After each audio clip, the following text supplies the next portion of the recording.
আসসালামু আলাইকুম। আমি লাকি চুয়াডাঙ্গার মেয়ে।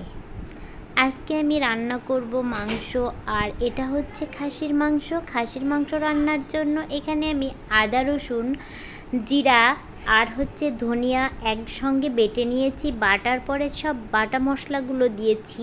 দেওয়ার পরে এখন শুকনো মরিচের গুঁড়া দিচ্ছি, আর স্বাদ মতো লবণ, হলুদের গুঁড়া সব কিছু অ্যাড করছি। আর এখানে দারুচিনি, তেজপাতা, এলাচ ও দারুচিনি আমি অ্যাড করে দিচ্ছি।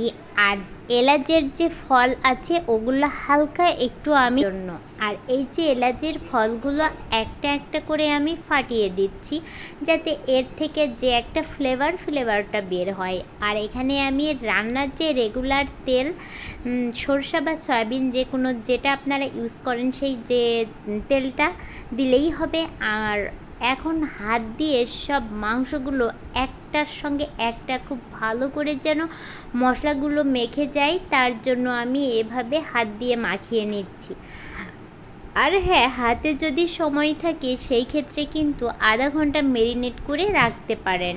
চুলাতে বসিয়ে দিয়েছি। দেওয়ার পরে এই যে দুই সাইডে দুইটা খুন্তি দিয়ে কিন্তু নাড়াচাড়া করছি। এই যে মাংস রান্নাটা হয়ে গেছে, লাস্টে জিরা গুঁড়া দিয়ে নামিয়ে ফেলতে হবে।